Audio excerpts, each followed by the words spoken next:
अस्सलाम वालेकुम dear student. आज का जो हमारा लेक्चर है वो कम्प्लेक्स कंपाउंड के ऊपर है कि कम्प्लेक्स कंपाउंड क्या होते हैं, उनका नोमेनक्लेचर क्या होता है, उनके कंपोनेंट्स क्या होते हैं। कम्प्लेक्स कंपाउंड को हम कोऑर्डिनेट जो है वो कोऑर्डिनेट कंपाउंड भी कहते हैं या कोऑर्डिनेट कम्प्लेक्स कंपाउंड भी कहते हैं।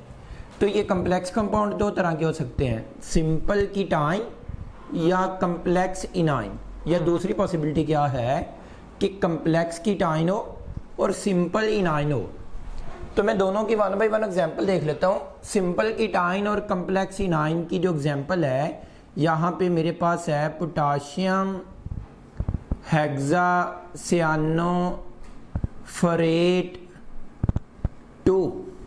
ये मैंने जो नाम बोला है ये हम नाम लिखना भी सीखेंगे कि हमने नाम कैसे लिखने हैं। पोटाशियम हेक्सासियानोफोरेट 2 जो मैंने नाम बताया है, ये यहाँ पे देखिएगा, यहाँ पे सिंपल कीटाइन, ये जो पोटाशियम है ये कीटाइन है और ये क्या है, इनाइन है। ये कैसे पता चला? यहाँ पे potassium belong to group number 1A, तो पोटाशियम मेटल है तो इसके ऊपर चार्ज +1। अगर इसके ऊपर चार्ज +1 है, एलिमेंट कितने हैं 4, तो 4 से मल्टीप्लाई करेंगे। मैंने आपको ऑक्सीडेशन स्टेट के 2 रूल बताए थे। क्या थे वो rule? Algebraic sum of oxidation state of all the element of neutral species. Algebraic sum of oxidation state of all the element of neutral species should be equal to 0। कि algebraic सम क्या होना चाहिए? 0 होना चाहिए। इसलिए यहाँ पे अगर +4 में है तो यहाँ पे क्या होना चाहिए? -4 में होना चाहिए। तो न्यूट्रल स्पीशीज है तो अलजेब्रिक सम 0 है। तो इसका मतलब है कि ये कम्प्लेक्स इनाइन है। क्यों कम्प्लेक्स इनाइन है? कम्प्लेक्स आइन कौन सा होता है? जिसमें लिगेंड किसी सेंट्रल एटम को सराउंड कर रहे होते हैं, उसको कम्प्लेक्स आइन कहते हैं। फॉर एग्जांपल नेक्स्ट यहाँ पे देख लेते हैं, कम्प्लेक्स कीटाइन है। तो इसमें मेरे पास जो एग्जांपल मैं यहाँ पे ऐड करने लगा हूँ वो आपके पास टेट्रामाइन क्लोरो नाइट्रो प्लाटिनियम 4 सल्फेट है। तो आपके पास क्लोरो नाइट्रो NH3 सल्फेट। अब यहां पे देखिएगा, यहां पे देखना है कि सल्फेट जो है वो सिंपल इनाइन है, तो सल्फेट के ऊपर चार्ज क्या है? -2 है। तो ये कम्प्लेक्स कीटाइन है तो इसके ऊपर चार्ज क्या होगा? +2 होगा। तो सिंपल इनाइन एंड कम्प्लेक्स कीटाइन, तो 2 तरह के आपके पास कंपाउंड हो सकते हैं। या तो सिंपल कीटाइन हो सकता है या कम्प्लेक्स इनाइन हो सकता है, या फिर कम्प्लेक्स कीटाइन हो सकता है और सिंपल इनाइन हो सकता है। तो हम अब क्या करेंगे, इनके 1 बाय 1 कंपोनेंट को डिस्कस करेंगे। Components of complex compound. Complex compound के कंपोनेंट क्या है?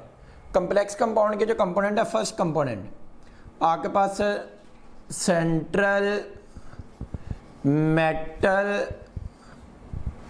एटम और ion, that is represent by in my lecture CMA। मैं अपने लेक्चर में इसको CMA से रिप्रेजेंट करूंगा। सेंट्रल मेटल एटम और आइन, ये मोस्टली क्या होता है, ये आपके पास ट्रांजिशन एलिमेंट होता है।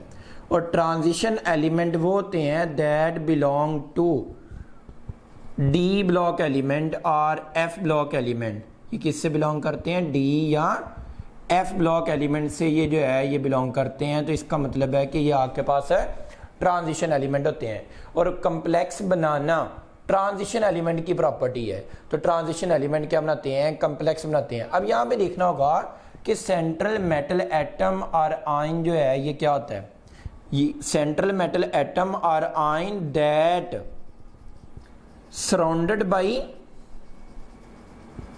सराउंडेड बाय लिगेंड्स, जो लिगेंड से सराउंड होता है, that are the central atom. मैंने यहाँ पे देखिए ऊपर वाली एग्जांपल यहाँ पे जो अभी हमने मेंशन की है, इसमें आयरन सेंट्रल एटम है। याद रखना है कि coordination sphere, what is the meaning of coordination sphere? Square bracket.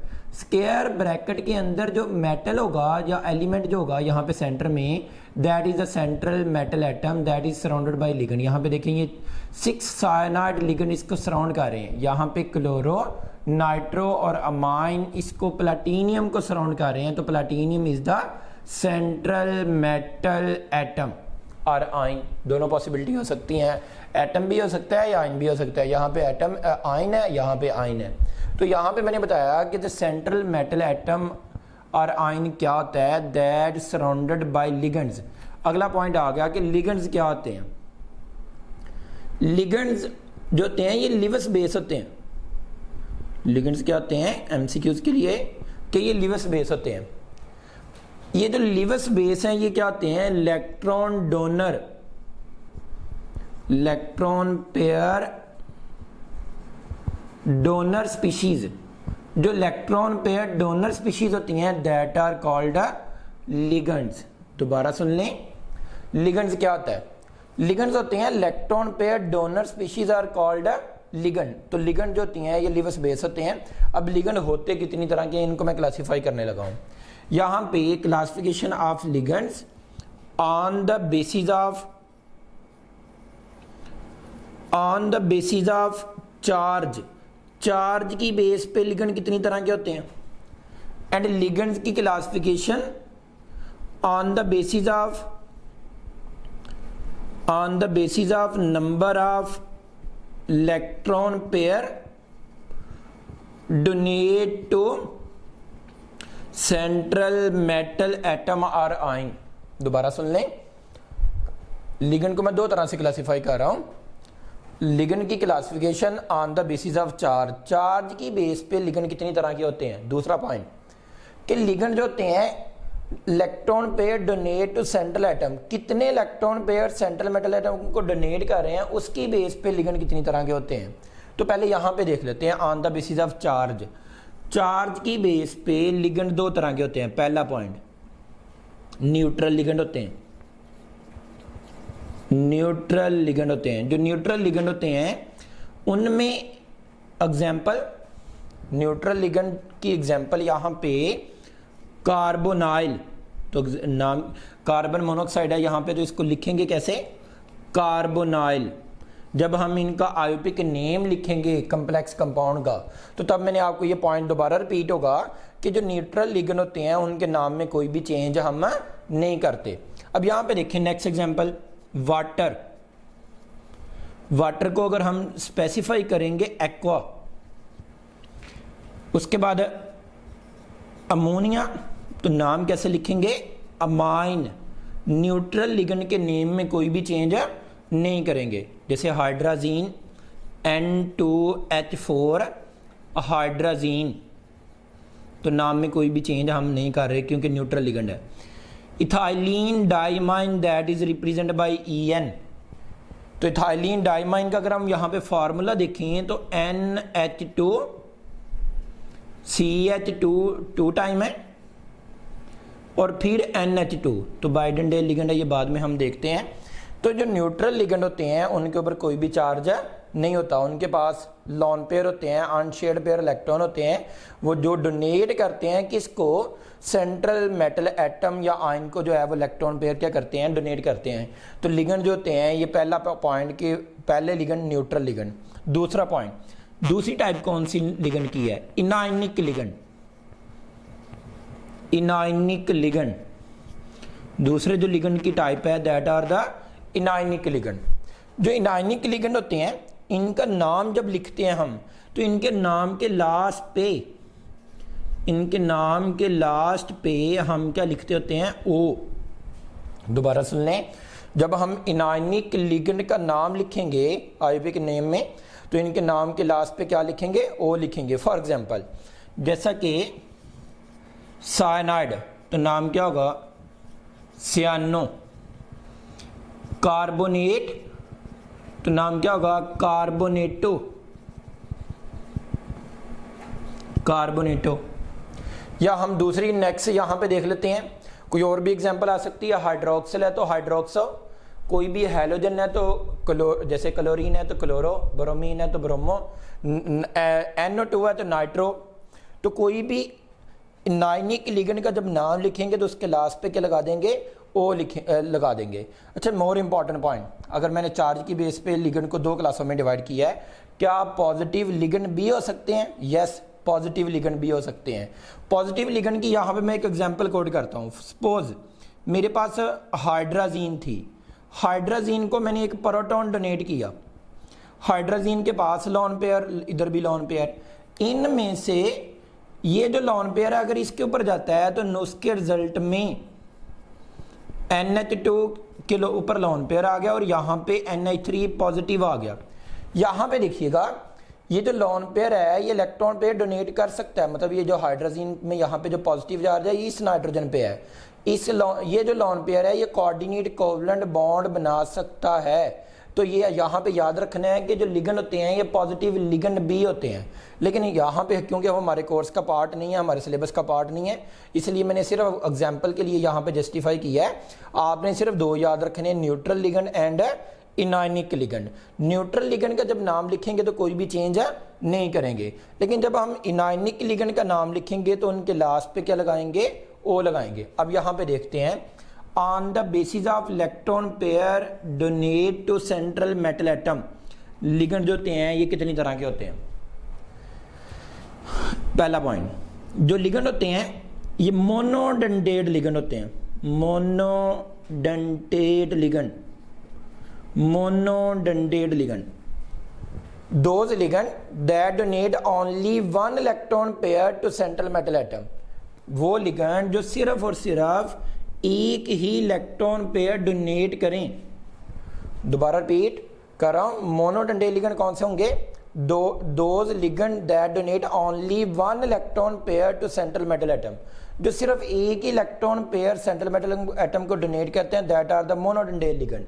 इनकी एग्जांपल और more important, not form chelate, ये चिलेट नहीं बनाते। चिलेट क्या होते हैं ये अभी हम नेक्स्ट डिस्कस करेंगे, चिलेट क्या होते हैं। मोनोडेंटेट लिगेंड चिलेट नहीं बनाते। इंपॉर्टेंट MCQs है कि मोनोडेंटेट लिगेंड के चिलेट नहीं बनते। इसमें एग्जांपल देख लेते हैं। मोनोडेंटेट लिगेंड न्यूट्रल भी हो सकते हैं, इनायनिक भी हो सकते हैं, जैसे कार्बोनाइल है, जैसे अमोनिया अमाइन है, जैसे आपके पास वाटर एक्वा है, जैसे हाइड्रोक्सल है, क्लोराइड है, साइनाइड है, तो सियानो, यहाँ पे आपके पास ब्रोमाइड है, ETC, all are monodentate ligand. ये कौन से लिगेंड है? मोनोडेंटेट लिगेंड है that only donate 1 electron pair to central metal atom. तो पहली type on the basis of electron pair की बेस पे हमने मोनोडेंटेट लिगेंड। दूसरे जो है वो कौन से लिगेंड होते हैं? दूसरे जो लिगेंड हैं that are the polydentate ligand. कौन से लिगेंड है? Polydentate ligand. जो पॉलीडेंटेट लिगेंड होते हैं that donate more than 1 electron pair, that donate more than 1 electron pair, that donate more than 1 electron pair to central metal atom, जो एक से ज्यादा electron pair central metal atom को donate करते हैं, that are the polydentate ligand. Polydentate ligand के लिए याद रखना है कि ये चिलेट बनाते हैं। उसके लिए मैंने क्या बताया था? वो चिलेट नहीं बनाते। मोनोडेंटेट लिगेंड के लिए मैंने जो पॉइंट बताया था कि ये चिलेट नहीं बनाते। जो पॉलीडेंटेट लिगेंड है ये चिलेट बनाते हैं। एग्जांपल देख लेते हैं, जैसे हाइड्राजीन, हाइड्राजीन बाइडेंटेट लिगेंड है। आपके पास ethylene diamine, ethylene diamine bidentate ligand है। ऑक्सालेट से ऑक्सालेटो बाइडेंटेट लिगेंड है। EDTA हेक्साडेंटेट लिगेंड है। तो ये सारे के सारे जो लिगेंड यहाँ पे मैंने मेंशन किए हैं ये चिलेट बनाते हैं और ये आपके पास है पॉलीडेंटेट लिगेंड है। On the basis of electron pair donate to central metal atom की बेस पे लिगेंड को 2 क्लासेस में मैंने जो है वो क्लासीफाई किया है। मोनोडेंटेट लिगेंड जो चिलेट नहीं बनाते और पॉलीडेंटेट लिगेंड जो चिलेट बनाते हैं। नेक्स्ट हम देखते हैं, ये पहला कंपोनेंट हमने जो है वो अभी डिस्कस किया था सेंट्रल मेटल एटम, और दूसरा कंपोनेंट क्या था? लिगेंड। और लिगेंड के बाद जो तीसरा कंपोनेंट है that is the coordination number. Coordination number. Coordination number का मीनिंग क्या होता है? Number of electron pair donate to central metal atom or ion. Number of electron pair donate to central metal atom or ion is called coordination number. Coordination number जो है इसको हम क्या करेंगे, डिफाइन किया है, तो इसको हम जस्टिफाई करते हैं एग्जांपल के साथ। जैसे यहाँ पे मेरे पास एग्जांपल है platinum chloro nitro NH3 sulphate. यहाँ पे देखना है what is the coordination number of platinum. Platinum का कोऑर्डिनेशन नंबर कितना है? ऑल आर मोनोडेंडेल लिगेंड, ये सारे के सारे मोनोडेंडेल लिगेंड है। यहाँ पे एक है, यहाँ पे एक है, यहाँ पे कितने हैं? 4 है। तो 1 कोऑर्डिनेशन नंबर ऑफ प्लैटिनियम कितना आ गया? 1 + 1 + 4, तो कोऑर्डिनेशन नंबर कितना आ गया? 6 आ गया। यहाँ पे यूं भी कह सकते हैं number of monodentate ligand surround the central metal atom or ion is called coordination number। अगर बाइडेंडेल लिगेंड होगा तो लिगेंड बाइडेंडेल लिगेंड जैसे इथाइलिन डाइमाइन है, इसका कोऑर्डिनेशन नंबर 2 है। अगर ये 2 लिगेंड आपके पास किसी सेंट्रल मेटल एटम को सराउंड करेंगे तो कोऑर्डिनेशन नंबर उसका 4 होगा। अगर ये EDTA की एग्जांपल लेते हैं तो यहाँ पे अगर ये किसी को सराउंड करेगा तो इसका कोऑर्डिनेशन नंबर 6 होगा। इसका मतलब है कि कोऑर्डिनेशन नंबर क्या है? Number of electron pair donate to central metal atom or ion is called coordination number. यहाँ पे और एक एग्जांपल देख लेते हैं। यहाँ पे नेक्स्ट एग्जांपल मेरे पास है प्लैटिनियम है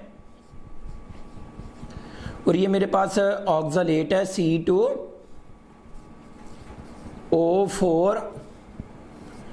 ये एक चिलेट की मैंने एग्जांपल यहाँ पे कोड की है। इसका कोऑर्डिनेशन नंबर कितना है? ये C2O4 ऑक्सलेट है और यहाँ पे ये कितने हैं? 2 हैं। अगर ये 2 हैं तो एक के ऊपर जो आपके पास एक इलेक्ट्रॉन पेयर कितने डोनेट कर रहा है? एक इलेक्ट्रॉन पेयर जो है वो 2 डोनेट कर रहा है। और अब यहाँ पे अगर देखें कि प्लैटिनियम के ऊपर चार्ज कितना है? +2 है, तो ये -2 इधर जो चार्ज आ रहा है तो 2 इलेक्ट्रॉन पेयर डोनेट कर रहा है। तो अगर ये लिगेंड कितने हैं? 2, तो इसका कोऑर्डिनेशन नंबर कितना हुआ? इसका कोऑर्डिनेशन नंबर जो है वो 4 है। इसका कोऑर्डिनेशन नंबर 4 है। क्यों? लिगेंड तो 2 है, लिगेंड 2 है, लेकिन इलेक्ट्रॉन पेयर कितने डोनेट कर रहे हैं? एक इधर से डोनेट हो रहा है, एक इधर से डोनेट हो रहा है, तो इसका मतलब है कि इसका कोऑर्डिनेशन नंबर 4 है। तो कोऑर्डिनेशन नंबर के बाद हम नेक्स्ट बात करते हैं कोऑर्डिनेशन स्फीयर की। Coordination sphere, what is the meaning of coordination sphere? Coordination sphere को स्क्वायर ब्रैकेट से रिप्रेजेंट करते हैं। कोऑर्डिनेशन स्फीयर को किससे रिप्रेजेंट करते हैं? स्क्वायर ब्रैकेट से। Representation of central metal atom with ligand in the square bracket is called coordination sphere. Coordination sphere यहाँ पे ये कोऑर्डिनेशन स्फीयर है। प्लैटिनियम है C2O4, यहाँ पे है representation of central metal atom with ligand in the square bracket. ये square bracket पूरी की पूरी जो है that is a coordination sphere. यहाँ पे ऊपर वाली एग्जांपल में देख लें, ये सेंट्रल मेटल एटम है और उसके साथ लिगेंड को हमने यहाँ पे रिप्रेजेंट किया है। किस में रिप्रेजेंट किया है? इतना जो पार्ट है that is a coordination sphere. यहाँ पे जो इतना पार्ट है ये कोऑर्डिनेशन स्फीयर है। पीछे वाली एग्जांपल में यहाँ पे देख लें, यहाँ पे जो मैंने एग्जांपल कोड की थी ये वाली एग्जांपल में ये वाला जो है ये कोऑर्डिनेशन है स्फीयर है। यहाँ पे ये पूरे का पूरा पार्ट क्या है? कोऑर्डिनेशन स्फीयर का पार्ट है। तो कोऑर्डिनेशन स्फीयर की डेफिनेशन क्या है? Representation of central metal atom or ion with ligands in the square bracket that is the coordination sphere. जो कोऑर्डिनेशन स्फीयर है ये क्या हो सकता है? कोऑर्डिनेशन स्फीयर 0 के ऊपर चार्ज पॉजिटिव भी हो सकता है, नेगेटिव भी हो सकता है और न्यूट्रल भी हो सकता है। कोऑर्डिनेशन स्फीयर के ऊपर चार्ज 0, पॉजिटिव या नेगेटिव, मतलब दोनों का तीनों पॉसिबिलिटी है कि कोऑर्डिनेशन स्फीयर के ऊपर चार्ज क्या है। अगला जो पॉइंट है कि चार्ज की कैलकुलेशन हमने करनी है।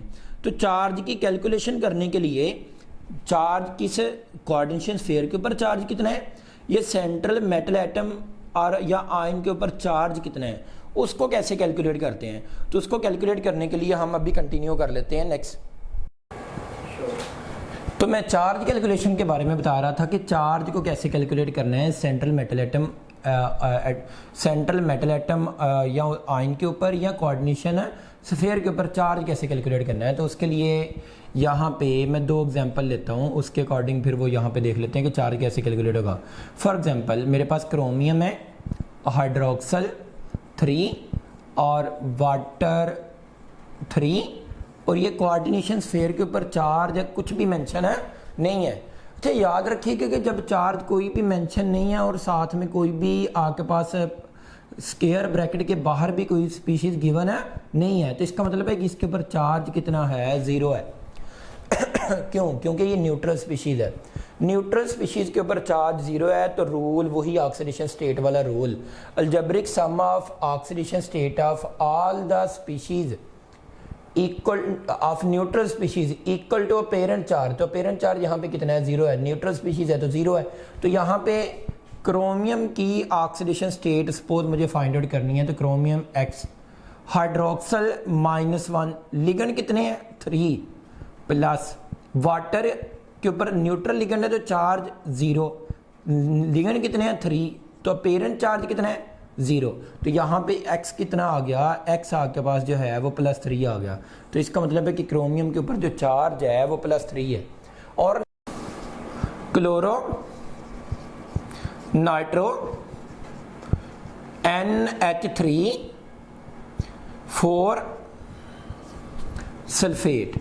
देखिए जब जैसे इतना बड़ा क्वेश्चन आता है और उससे पूछा जाता है कि सपोज मुझसे ये पूछा गया हुआ है कि यहाँ पे ये बताना है कि यहाँ पे प्लाटीनियम की ऑक्सीडेशन है स्टेट क्या है या प्लाटीनियम के ऊपर चार्ज कितना है, तो यहाँ पे बड़ा सिंपल, सल्फेट के ऊपर चार्ज कितना होता है। सल्फेट के ऊपर याद होना है कि हमें I2SO4 की एग्जांपल से कि आपके पास यहाँ पे चार्ज कितना है, -2 है। अलजेब्रिक सम 0 करना है, अगर आपने अलजेब्रिक सम 0 करना है तो -2 है तो प्लस में कितना होना चाहिए, प्लस में भी 2 होना चाहिए। माइनस में 2 है तो प्लस में भी क्या होना चाहिए, 2 होना चाहिए। अगर प्लस में भी 2 है तो अलजेब्रिक सम 0 हो जाएगा। अब मुझे यहाँ पे प्लाटीनियम का फाइंड आउट करना है। अगर प्लाटीनियम का फाइंड आउट करना है तो कोऑर्डिनेशन स्फीयर मेरे पास इतना है, इतना पार्ट मेरे पास कोऑर्डिनेशन स्फीयर का पार्ट है। अब यहाँ पे देखिएगा X आ गया, X मुझे फाइंड आउट करना है। क्लोरीन का यहाँ पे -1, नाइट्रो -1, अमोनिया 0, तो क्लोराइड -1, लिगेंड कितने हैं 1, प्लस नाइट्रो -1, लिगेंड कितने हैं 1, प्लस अमोनिया 0, लिगेंड कितने हैं 4। अपेरेंट चार्ज देखें सर, अपेरेंट चार्ज तो है नहीं है, हमने कोऑर्डिनेशन स्फीयर का चार्ज देखना है। तो कोऑर्डिनेशन स्फीयर के ऊपर चार्ज कितने हैं, +2 है। तो कोऑर्डिनेशन स्फीयर के ऊपर चार्ज +2 है तो -1 -2 उधर जाकर +2, तो +2 4, तो X की वैल्यू कितनी आ गई, +4 आ गई। तो इसका मतलब है कि प्लाटीनियम के ऊपर जो चार्ज है वो +4 है। तो यहाँ पे मैंने चार्ज किसी भी कोऑर्डिनेशन स्फीयर के ऊपर चार्ज देखना हो कितना है, या सेंट्रल मेटल एटम आयन के ऊपर चार्ज देखना हो कैसे, तो हम अलजेब्रिक सम ऑक्सीडेशन स्टेट वाला रूल लगाएंगे। रूल फिर रिपीट कर रहा हूँ, algebraic sum of oxidation state of neutral species equal to 0 and algebraic sum of ionic species equal to apparent charge. जितना अपेरेंट चार्ज है उतनी उसके जो है उसी की इक्वल अलजेब्रिक सम आएगा। नेक्स्ट मुझे बताना है कि चिलेट क्या होते हैं, what is the meaning of chelate. Chelate का मतलब क्या होता है, रिंग कम्प्लेक्स कंपाउंड को चिलेट कहते हैं। Ring complex compound, ring complex compound are called chelate. Ring complex compound are called chelate. Definition, when more than, या यूं कह लें, all the donor atom of a ligand, all the donor atom of a polydendal ligand, all the donor atom of polydendal ligand donate electron pair to same central metal atom, then the resulting compound form one ring or more than one ring, that is called chelate। Example लेते हैं फिर समझ आएगी। यहाँ पे देखिएगा मेरे पास example है प्लाटीनियम, प्लाटीनियम के ऊपर चार्ज +2 है। यहाँ पे ऑक्सलेट, तो ऑक्सलेटो यहाँ पे बन जाएगा इसका नाम, क्योंकि ये पहले हमने बता दिया है कि नेगेटिव लिगेंड हो तो उसके लास्ट पे हम क्या लगाते होते हैं, ओ लगाते हैं। तो ये आपके पास यहाँ पे रिंग कम्प्लेक्स कंपाउंड कैसे बनता है। ये देखें पॉलीडेंडेल लिगेंड है, बाइडेंडेल लिगेंड है। बाइडेंडेल लिगेंड आप मैंने अभी डिफाइन कैसे किया था, all the donor atom of a polydentate ligand donate electron pair to same central metal atom or ion. यहाँ पे ये सेम सेंट्रल मेटल एटम को डोनेट कर रहे हैं, ये भी इसी को डोनेट कर रहा है, तो उसके रिजल्ट में क्या बन रहा है, रिंग बन रहा है। और रिंग बनने की वजह से अब यहाँ पे देखिए प्लैटिनियम के ऊपर चार्ज +2 था, मुझे यहाँ पे बताना है कि चार्ज कितने हैं, -1 -1 -2 -1 -3 -1 -4 हो गया, -4 +2, तो इधर चार्ज कितना आ गया, -2। अलजेब्रिक सम निकालना होता है ना, तो अलजेब्रिक सम, तो ये आपके पास क्या है, चिलेट की एग्जांपल है। तो चिलेट में क्या होता है कि रिंग कम्प्लेक्स कंपाउंड जो बनता है, रिंग एक भी बन सकता है, एक से ज़्यादा भी बन सकता है। तो मैंने क्या बताया था, ये आपके पास चिलेट कब बनता है, जब पॉलीडेंडेल लिगेंड होता है। मोनोडेंडेल लिगेंड क्योंकि रिंग नहीं बना सकता इसलिए उसका चिलेट नहीं बनता।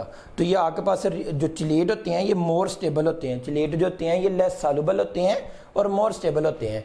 नेक्स्ट हम यहाँ पे देखते हैं, बड़ा इंपॉर्टेंट पॉइंट है, आपको दो रूल से नोमेनक्लेचर क्लियर करना है।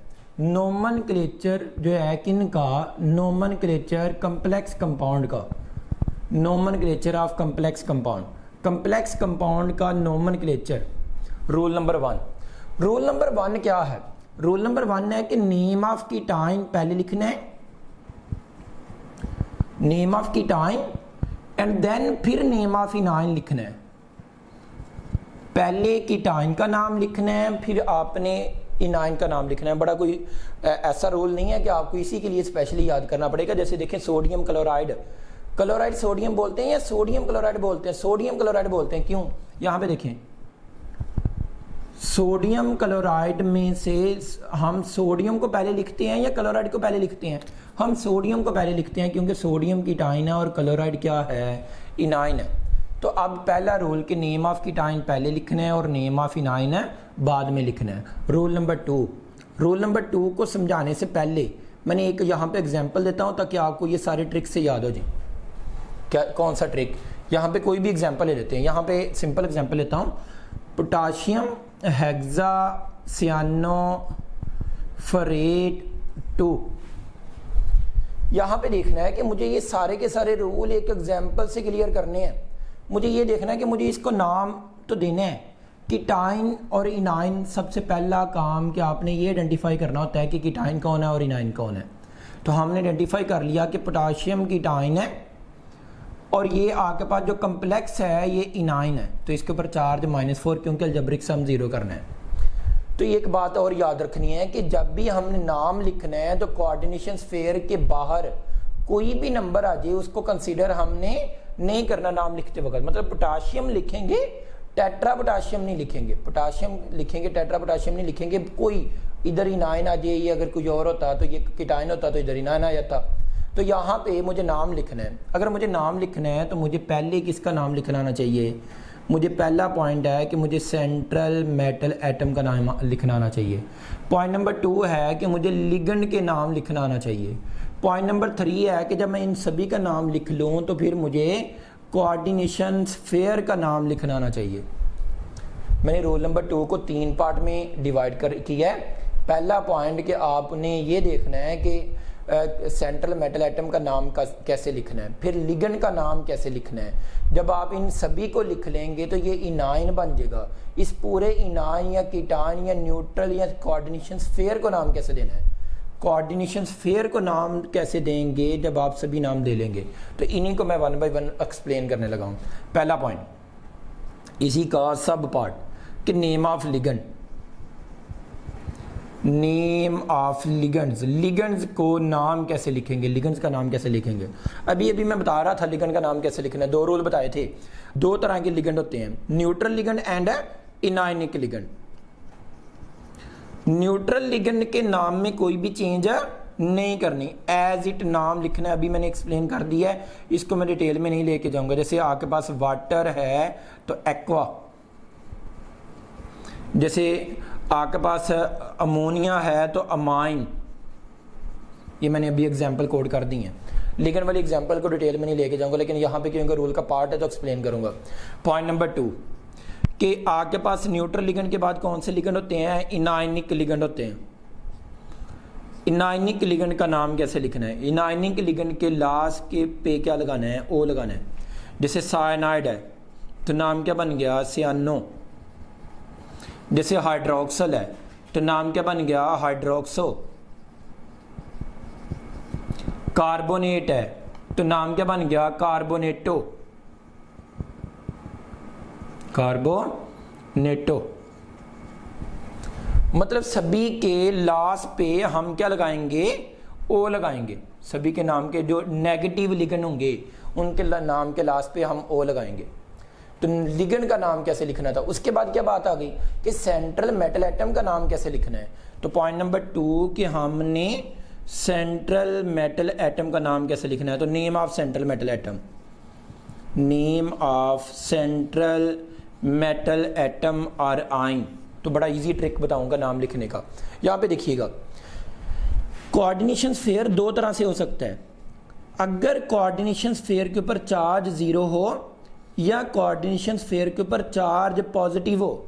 दोबारा सुन लीजिएगा, अगर कोऑर्डिनेशन स्फीयर के ऊपर चार्ज 0 हो या कोऑर्डिनेशन स्फीयर के ऊपर चार्ज पॉजिटिव हो तो नाम में कोई भी चेंज नहीं करेंगे। No change in name, no change in name. Name में कोई भी चेंज नहीं करेंगे। फॉर एग्जाम्पल से ज़्यादा क्लियर होगा। जैसे प्लैटिनियम है तो नाम प्लैटिनियम ही होगा, प्लैटिनियम ही है। जैसे कोबाल्ट है तो नाम क्या होगा? कोबाल्ट ही होगा। कोई नई चेंज है, कोई भी एडिशन या माइनस कुछ भी नहीं करेंगे। अगर आपके पास कोऑर्डिनेशन स्फीयर के ऊपर चार्ज 0 है या पॉजिटिव है तो नाम में कोई भी चेंज नहीं करेंगे। और अगर कोऑर्डिनेशन स्फीयर के ऊपर चार्ज क्या है? नेगेटिव है। अगर कोऑर्डिनेशन स्फीयर के ऊपर चार्ज नेगेटिव है तो सेंट्रल मेटल एटम के लास्ट पे क्या लगा देंगे? 8 लगा देंगे। जैसे एग्जांपल देख लेते हैं, प्लैटिनियम होता तो नाम क्या होना था? प्लैटिनेट, प्लैटिनेट। अगर कोबाल्ट होता तो नाम क्या होना था? Cobaltate, cobaltate. 8 लगा रहे हैं लास्ट पे, 8 लगा रहे हैं। मैंने पहले बताया कि ये देखें, यही ट्रिक। लिगेंड का नाम कैसे लिखना है, फिर सेंट्रल मेटल एटम का नाम कैसे लिखना है। अब यहां पे देखना है हमने कि कोऑर्डिनेशन स्फीयर का नाम कैसे लिखना है। तो कोऑर्डिनेशन स्फीयर के नाम को लिखना देखते हैं अभी हम। तो हम अभी देख रहे थे कि name of coordination sphere, name of coordination sphere. Coordination sphere को नाम कैसे देना है? कोऑर्डिनेशन स्फीयर की डेफिनेशन मैंने क्या बताई थी? Representation of central metal atom or ion with ligand in the square bracket is called coordination sphere. Square bracket को नाम कैसे देना है हमने? तो इसके लिए मैं यहाँ पे एक लाइन लिखने लगा हूँ, इसको आपने हाईलाइट कर लेना है, नोट कर लेना है। अभी नोट कर लेना है कि बड़ा इंपॉर्टेंट पॉइंट है, इसी से आपका नाम सीधा हो जाना है। सबसे पहले आपने नाम किसका लिखना है? सबसे नेम ऑफ लिगेंड्स लिखना है। और नेम ऑफ लिगेंड्स कैसे लिखना है? अल्फ़ाबेटिकली।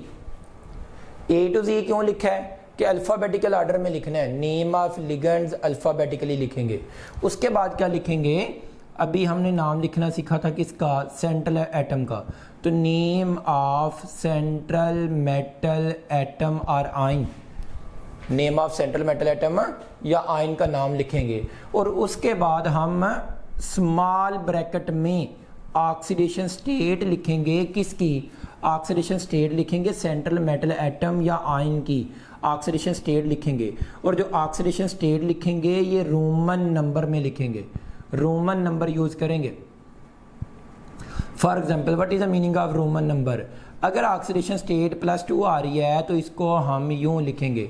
अगर ऑक्सीडेशन स्टेट +3 आ रही है तो इसको हम यूं लिखेंगे। मतलब आप इस तरह उसको जो है वो मेंशन करेंगे कि अगर अब तो ये आपने पॉइंट हाईलाइट कर लेना है, यही से पॉइंट क्लियर होना है कि नाम कैसे लिखना है। नेम ऑफ लिगेंड्स अल्फ़ाबेटिकली, और फिर नेम ऑफ लिगेंड जब आप लिख लेंगे तो उसके बाद name of central metal atom और फिर उसके बाद उसकी ऑक्सीडेशन स्टेट। तो ये कोऑर्डिनेशन स्फीयर का नाम क्या हो गया?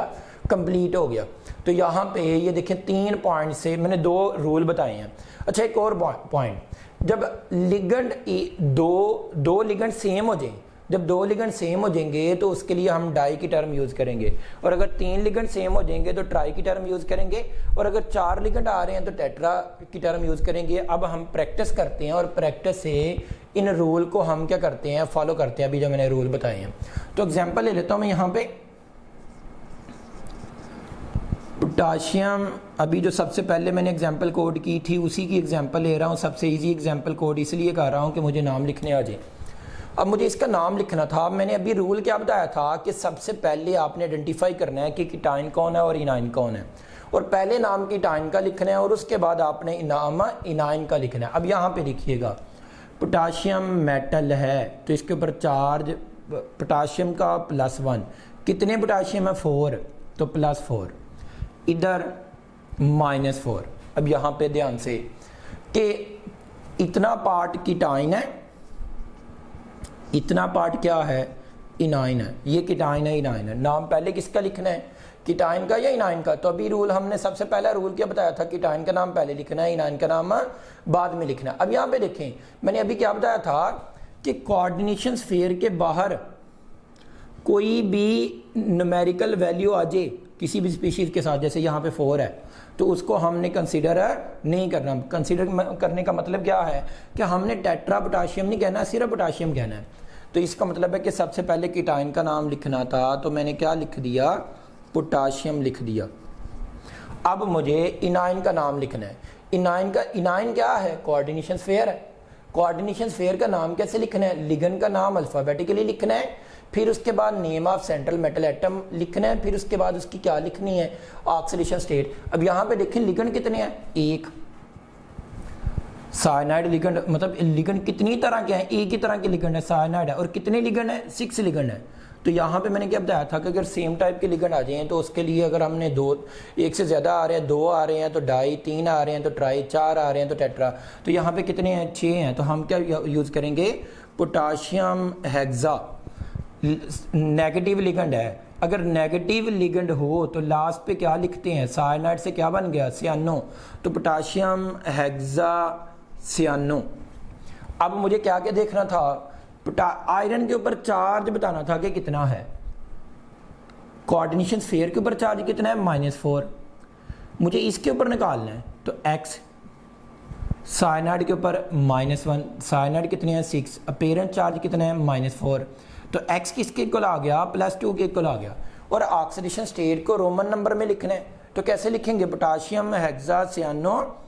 इससे पहले क्या लिखना था, देखिए एक चीज़ मिस हो रही है, name of central metal atom. तो पहले सेंट्रल मेटल एटम का नाम लिखना है। तो इसका मतलब है कि कोऑर्डिनेशन स्फीयर के ऊपर चार्ज नेगेटिव आए तो नाम सेंट्रल मेटल एटम का क्या हो जाएगा, चेंज हो जाएगा।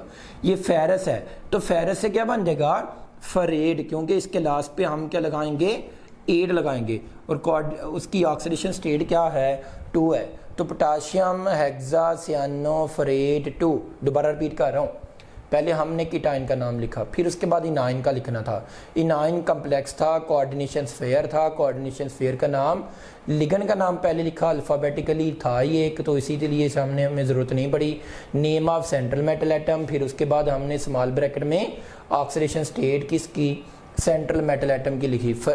8 क्यों लगाया, क्योंकि कोऑर्डिनेशन स्फीयर के ऊपर चार्ज नेगेटिव था। ओ क्यों लगाया, क्योंकि जो लिगेंड था ये नेगेटिव लिगेंड था। उसके बाद नेक्स्ट एक और एग्जांपल लेते हैं, 2-3 एग्जांपल सॉल्व करते हैं, फिर हमें क्लियर हो जाएगा।